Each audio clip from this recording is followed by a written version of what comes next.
पे हम अंग्रेजों से आजादी पा ली है, लेकिन गरीबी, पलायन, अशिक्षा, बेरोजगारी से हम कहाँ आजाद हुए हैं। अब जमीन पे देखिए, हलाहल भरा हुआ है। लोकतंत्र का मुख्य उद्देश्य ही यही होता तो क्या नेता लोग आते हैं और बड़े बड़े वादा करते हैं कि विकास की गंगा बहा देंगे, लेकिन एक नाला भी नहीं बहा पाते हैं, तो क्या कहिएगा? मैं तो विकास की गंगा की बात नहीं करूंगी, लेकिन रोजगार की बात करूंगी। नमस्कार, अभी हमारे साथ जनसुराज नेत्री स्मिता चौरसिया, जो कि बगहा एक विधानसभा से ये एक विधायक प्रतिनिधि में डाल रही, तो स्वागत है मैम। जी नमस्ते। सबसे पहले तो मैं अपना परिचय दे दूं। मैं स्मिता चौरसिया खटौरी पंचायत की मुखिया हूं और रामनगर मुखिया संघ की अध्यक्ष हूं। जन सुराज प्रदेश महिला महासचिव हूं और मैं आदरणीय प्रशांत किशोर जी के पद यात्रा से प्रेरित होकर मैंने भी तय किया कि मैं अपने बगहा विधानसभा में पदयात्रा शुरू करूंगी और आज यहाँ चमोलिया पंचायत के प्रतापपुर गांव में और हनुमान जी के आशीर्वाद से ये पदयात्रा मैं शुरू कर रही हूँ। यहाँ मंदिर के पुजारी भी हैं। और कहाँ से कहाँ तक है मैम ये पदयात्रा? जी आज की पदयात्रा है कि पूरे चमोलिया पंचायत में घर घर मैं पदयात्रा करके सबसे संपर्क करूँ। आज का जो धूप की जो बात की जाए तो लमसम 45 डिग्री तापमान है, तो क्या इसमें आप पदयात्रा कर सकती हैं? बिल्कुल कर लूंगी, इसमें क्या है। इसी 45 डिग्री टेम्परेचर में तो सब लोग चल रहे हैं, प्रशांत भी चल रहे हैं। आखिर आपकी जो पार्टी है जनसुराज किस मुद्दे पे बिहार में लड़ाई लड़ रही है? ये तो सभी जानते हैं कि बिहार की जो दुर्दशा है, इसमें जनसुराज इसीलिए तो पार्टी बनी है कि विकल्प नहीं था। यहाँ एक समस्या नहीं है, मुख्यतः यहाँ 5 समस्या है और भी बहुत सारी समस्या है, लेकिन बिंदुवार जाए तो सबसे पहले यहाँ बेरोजगारी, पलायन, अशिक्षा, महिलाओं का स्वास्थ्य और बेरोजगारी जो यहाँ पे इतनी बृहत रूप से अपना जगह ले चुका है, जिसको दूर करने के लिए। और चूंकि हमारे बिहार में राजनीतिक जो पहले से राजनीति पार्टी बैठे हुए हैं, उन लोगों की इच्छा शक्ति ही नहीं रही कि बिहार को आगे बढ़ाएं। आप देखिए, जब केंद्र में सरकार थी तो कांग्रेस वाले लालू जी का समर्थन दिए और बिहार के व्यवस्था को चौपट किए। अब बिहार में कुछ भी हो जाए, बिहार की जनता मरे या जिए, लेकिन केंद्र में कांग्रेस की सरकार बनी रहे, इसलिए कांग्रेस लालू जी से समर्थन लेके और बिहार में जंगल राज चलने दी। उसके बाद से आए हमारे माननीय मुख्यमंत्री नीतीश कुमार जी। पहली कार्यकाल उनकी अच्छी रही, उससे बड़ी हम लोगों को उम्मीद भी बनी, लेकिन उनके पहले कार्यकाल के बाद दूसरे कार्यकाल में फिर यही काम शुरू हो गया कि केंद्र में बीजेपी की सरकार चलनी है, इसलिए हमारे बिहारियों को हम भाजपाइयों ने हमारे साथ बहुत सारा अन्याय किया, जो कि नहीं होना चाहिए। आपकी जो पार्टी है, तो क्या आपको ये लगता है, आपने जितना सारे बात बोले हैं अन्य सरकार के लिए, तो क्या आपकी पार्टी इस मुद्दे पे खरा उतर सकती है? बिल्कुल, हम यही करने के लिए तो आ रहे हैं। आप प्रशांत जी को देखिए, आप कह रहे हैं ना 45 डिग्री का तापमान है जी, प्रशांत जी भी तो इसी 45 डिग्री तापमान में चल रहे हैं। नहीं, और जो सरकार आती है मैम, जैसे आप ही आज जनसुराज से आई हैं, जैसे कि बड़े बड़े वादा और बड़े बड़े लोग, जैसे आपके पीछे जो नवयुवक आज खड़े हैं, कहीं ना कहीं ये बेरोजगारी होंगे और गांव में जो मिलेंगे आप बहुत लोग से, तो उन लोग के पास भी बहुत सारा बेरोजगारी है। तो क्या नेता लोग आते हैं और बड़े बड़े वादा करते हैं कि विकास की गंगा बहा देंगे, लेकिन एक नाला भी नहीं बहा पाते हैं, तो क्या कहिएगा? मैं तो विकास की गंगा की बात नहीं करूंगी, लेकिन रोजगार की बात करूंगी।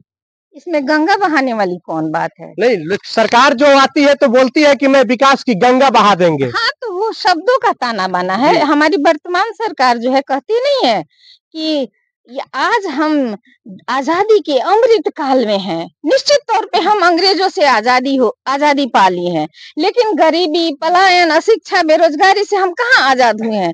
अब जमीन पे देखिए, हलाहल भरा हुआ है। लोकतंत्र का मुख्य उद्देश्य ही यही होता है कि जो व्यक्ति अंतिम पंक्ति में खड़ा है उसको पकड़ के मुख्य धारा में लाना, और मैं उसी के लिए चल रही हूँ। मैं एक महिला हूँ, महिला होने के नाते पलायन की पीड़ा से मैं खुद बहुत पीड़ित हूँ और इसी की वजह से मैं ये पद यात्रा कर रही हूँ, क्योंकि एक माँ के लिए उसके बच्चे का दूरी होना उनसे क्या होता है, ये मैं खूब अच्छे तरह से समझती हूँ। और आज जिस पीड़ा से अपने बच्चों से दूर रह के मैं समझती हूँ, पूरे बिहार की महिलाएं, गांव का गांव एक ही पीड़ा है, परिवार की परिकल्पना टूटी फूटी है, गांव का गांव वीरान पड़ा हुआ है, सिर्फ महिला और बच्चे। आप तो चंपारण के रहने वाले हैं और चंपारण में बहुत सारा काम अधूरा है मैम, जैसे बगहा जिला, वाल्मीकि नगर हवाई अड्डा, और हमारे माननीय मुख्यमंत्री जी आए थे तो उसमें बोले थे कि पनडुब्बी चलेगी यहाँ से पटना तक। तो क्या लगता है आपकी जो सरकार बनेगी इसमें क्या हो सकता है क्या? देखिए, कहने के लिए मैं नहीं कहूंगी, मुझे पहले से पता है जो मेरी 5 मुख्य बिंदु है उसमें बगहा को जिला बनाना मेरी भी प्राथमिकता है, क्योंकि मैंने देखा है जब भी मैं बेतिया गई या किसी कार्यवश जब बाहर निकलती हूँ तो मैं देखती हूँ दूर दराज की लड़कियां कितना परेशान होके अपने फॉर्म भरने आती हैं धनहा ठकराहा पिपरासी से। तो इसलिए मेरी तो सरकार में आते ही हमारे बगहा के लिए पहला मुख्य मुद्दा ही होगा कि बगहा को जिला बना जाए, और दूसरी जो होगी यहाँ कॉलेज बने, यूनिवर्सिटी बने। यूनिवर्सिटी एक भी नहीं है यहाँ पे। हाँ, और मगहा में जो गंडक किनारे है जल कटाव की बहुत गंभीर समस्या रहती है। यहाँ 5वीं जो समस्या है, रेलवे के पास जो लोग आबादी बसी हुई है, सरकार ने उसको कोई भी सरकारी मान्यता, कोई पेपर नहीं दिया है, जिसके वजह से सरकारी सुविधाओं से वहाँ के लोग वंचित रह रहे हैं। तो ये तो समस्या है ही, लेकिन मेरा मुख्य जो बात है बगहा के लिए, बगहा में आने के बाद मैं मानती हूँ किसी भी समाज में आगे बढ़ने के लिए शिक्षा सबसे महत्वपूर्ण चीज होता है, और बगहा की जो शिक्षा व्यवस्था है वो निहायत ही बहुत ही जर्जर है, कमजोर है और दयनीय है। जो खड़े हैं आपके साथ आज कहीं ना कहीं जो कि आपके समर्थन है, लेकिन अगर पूछा जाए तो इसमें से किसी के पास भी रोजगार नहीं होगा। अगर आपकी पार्टी अगर सरकार बनाती है तो सबसे पहला खुशखबरी क्या होगा? बच्चों के रोजगार की ही बात होगी, और यहाँ जो बुजुर्ग होंगे, मतलब इन लोग के लिए आप साथ खड़े हैं। इन लोग को साथ ही मैं इसीलिए लेके चल रही हूँ कि आपके हक में चल रही हूँ। अब हमारा जमाना तो चला गया, जी। अब इनकी बारी है। तो ये यूथ हैं, यूथ अपने लिए खड़े हो जाएं और दूसरे के झांसा में न पड़े। जो कि हम बिहार से बच्चों को मजदूर बना के भेज रहे हैं, मोदी जी आए थे मजदूर बना के, बेवकूफ बना के, और हम बने हुए हैं। कहीं न कहीं इसके दोषी हमारे जो वर्तमान सरकार के लोग हैं।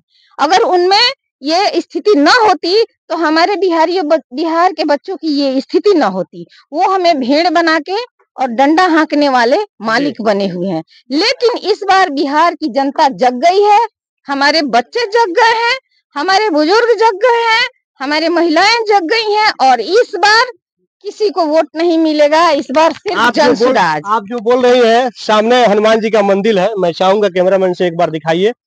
जो भी है आपकी जो बात है, भगवान सारे बात को सुन रहे हैं। तो क्या इस बात से आप खरा उतरिएगा जो आज यहाँ पे वादा कर रही है? आप एक बात जान लीजिए, मैं पद यात्रा 2 दिन 4 दिन पहले आगे पीछे भी कर सकती थी। मैंने मंगलवार को ही क्यों चुना और हनुमान जी को ही क्यों साक्षी माना? इसीलिए कि मैं हनुमान भक्त हूँ और इनको साक्षी मान के ये प्रण लेती हूँ। ना शरीर का एक एक खून पानी लगा दूंगी इस बगहा के विकास के लिए और बिहार के विकास के लिए। चलिए, बहुत बहुत धन्यवाद। और बहुत अच्छी बात है ताकि ये चंपारण के लिए एक महिला नेत्री जो कि इतना संघर्ष कर रही है, और ये आप कड़ाके के धूप में जो कि इनका आज पदयात्रा निकल रहा है, लमसम वो शायद 5-7 किलोमीटर की दूरी में होगा, 10-12 किलोमीटर की दूरी में होगा। तो कहीं ना कहीं ये जरूर आगे की तरफ इनको ले जाएगा। तो हमारे साथ इसी हनुमान जी के एक बड़े भक्त पुजारी है। तो स्वागत है बाबा। मैं दिल से प्रार्थना करता हूँ हनुमान जी से कि अस्मिता जी का विजय हो, इन्हें लोग वोट करें, एक अच्छी बात है। तो खड़े हैं? हाँ, खड़े हैं। धूप तो बहुत निकला है भाई। ना, तो कोई दिक्कत नहीं है, इनके साथ हम खड़े हैं। चलिए, बहुत बहुत धन्यवाद। और हमारे साथ कुछ नवयुवक लोग हैं। क्या करते हैं भाई आप? बस बाहर जाते हैं, काम करते हैं। तो आपकी जो बाहर जाने वाली जो बात है, तो मैं चाहूंगा एक बार थोड़ा और पास लाइए। जो बाहर जाने वाली बात है उसी पे ज्यादा करके हमारे अभी जो है, तो क्या लगता है इनके साथ आपको रहना चाहिए? एकदम रहेंगे हम लोग। पूरे गांव, कहाँ घर है आपका? खिरिया मछरगांव। शेषनाथ कुमार। किस पार्टी की तरफ से अभी आप खड़े हैं? अभी ये जनसुराज की पार्टी की तरफ से। अभी कहाँ जा रहे हैं आप लोग? अभी जा रहे हैं पैदल यात्रा में। पैदल यात्रा में। तो क्या जनसुराज के साथ मतलब एक पैदल यात्रा में जाकर निकल जाना है कि साथ में खड़े भी रहेंगे? साथ में खड़ा रहना है। खड़ा रहना है। तो चलिए, ये नवयुवक लोग हैं और मैं चाहूंगा कि जितने